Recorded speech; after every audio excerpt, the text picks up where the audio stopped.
Bem-vindos à terceira aula do curso de Processamento de Materiais Cerâmicos e a segunda sobre sinterização.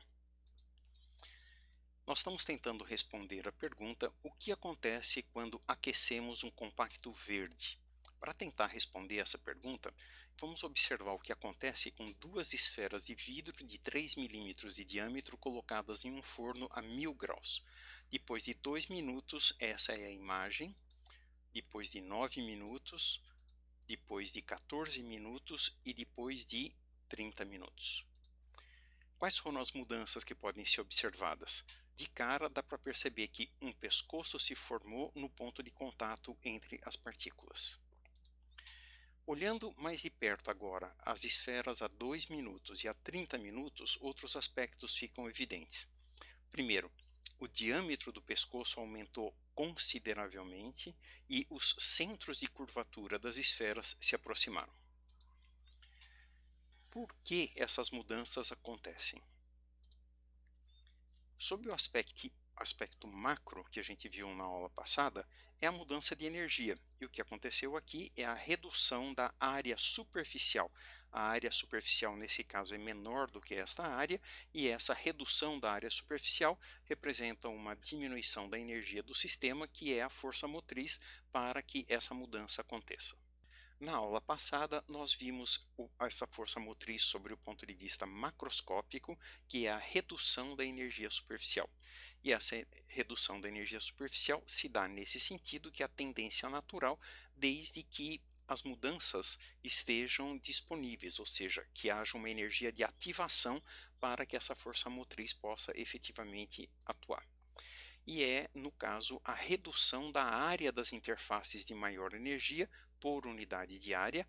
Sólido-vapor é a de maior energia, e a de contorno de grão, que também tem uma energia mais alta do que a dos átomos contidos no interior dos grãos, como a gente viu na aula passada. Nesta aula, nós estamos olhando o outro aspecto da força motriz, que é o microscópico ou local, onde a variação do potencial químico em superfícies é que vai ser a força motriz.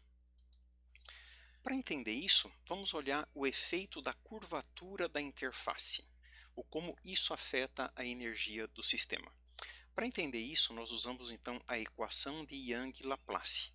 Essa equação, da qual é a diferença entre a pressão interna e a pressão externa de um sistema como esse representado aqui, e a resposta é esta equação, em que nós temos a tensão superficial vezes 1 sobre um raio, então, desse sistema, e 1 sobre o outro raio ortogonal ao primeiro.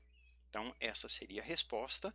Agora, quando nós tratamos de uma esfera, isso daqui é simplificado, os raios são iguais agora, então, para a esfera, nós temos ΔP, ou seja, a variação de pressão interna e externa, é dada por 2 vezes a tensão superficial, que é a tensão por a energia ou a tensão por unidade de área do material, e o raio da esfera que a gente está trabalhando aqui no caso.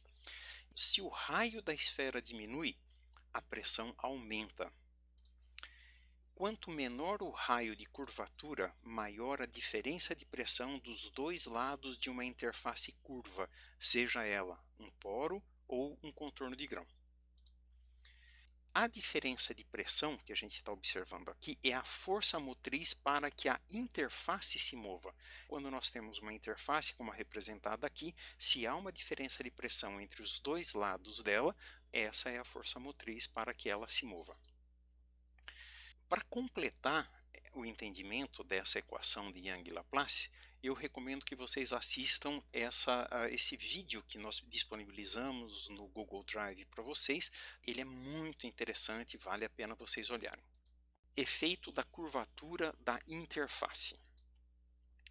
Se nós tivermos uma interface curva, nós vamos desenvolver a chamada tensão de sinterização, que também pode ser chamada de potencial de sinterização ou de pressão de sinterização, e é dada pela equação que a gente viu no slide anterior. Se nós considerarmos um vidro, porque ele é homogêneo, nós só temos aqui no caso um poro contido em um vidro. Esta variável, que é a tensão superficial da interface sólido-vapor, ela é uma constante termodinâmica, por isso ela não vai variar. E a tensão de sinterização vai depender do raio. Quanto menor for o raio, maior é a tensão ou a pressão de sinterização desse material. Quando nós vamos para materiais policristalinos, além da interface sólido-vapor, agora nós temos a interface dos contornos de grão. Nós temos que levar em consideração que essas duas variáveis agora têm que diminuir para que a gente diminua a pressão de sinterização desse sistema. Quanto menor for o poro ou o grão, maior é a pressão de sinterização, que é a energia motriz para a evolução da microestrutura durante a sinterização. Se nós tivermos um poro contido dentro de uma matriz, como representado aqui, então a eliminação dos menores poros é que vai reduzir a energia, porque ele vai estar reduzindo a área da interface de maior energia por unidade de área. Se nós tivermos aqui uma microestrutura com grãos, então a eliminação dos menores grãos é que vai produzir o mesmo efeito. A eliminação dos poros leva à densificação. O volume total é o volume de sólidos mais o volume de poros. Se o volume de poros diminui, então o material aumenta a sua densidade, por isso que é chamado de densificação.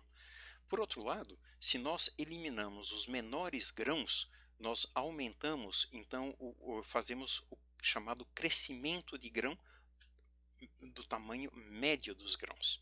O tamanho médio dos grãos é que vai aumentar e esse fenômeno é chamado de crescimento de grão. Se nós olharmos agora a concentração de vacâncias sobre superfícies curvas, é interessante perceber que em relação a uma superfície plana, quando nós temos uma interface curva como essa daqui, a concentração de vacâncias nos dois lados dessa interface é diferente. Nós temos um maior número de vacâncias em cima e um menor número de vacâncias embaixo. E isso pode ser visto através dessa equação que está colocada aqui. Ela mostra a variação da concentração de vacâncias em superfícies curvas. E nós percebemos que vários elementos aqui são constantes, por isso não podem ser alterados, e o que nós podemos realmente mexer é a tensão superficial, a curvatura e a temperatura. Essas são as três variáveis com as quais a gente vai poder fazer com que essa concentração de vacâncias seja maior ou menor. Se nós levarmos em consideração a primeira lei de Fick e nós temos um gradiente de concentração de vacâncias aqui, nós vamos ter uma tendência natural das vacâncias migrarem nessa direção. Só que vacância é algo que de fato não existe. O que existe é uma ausência dos átomos. Então, quando as vacâncias se deslocam nessa direção, o que nós temos são os átomos se deslocando na direção oposta. Vamos considerar agora a topografia mostrada nessa figura. O que nós temos então é uma superfície convexa do lado de cá e uma superfície côncava do lado de cá. E na mesma lógica que a gente viu no slide anterior, existe uma concentração de vacâncias menor aqui e uma concentração de vacâncias maior do lado de cá. Por isso, existe um fluxo de vacâncias nessa direção. E para compensar esse fluxo, nós temos então um fluxo de íons ou átomos na direção oposta para dar o balanço que a gente precisa ter nesse sistema. Como consequência disso, esta interface que é convexa vai migrar para nesta direção e a côncava vai migrar para cá. Como resultado disso, nós vamos obter uma interface plana.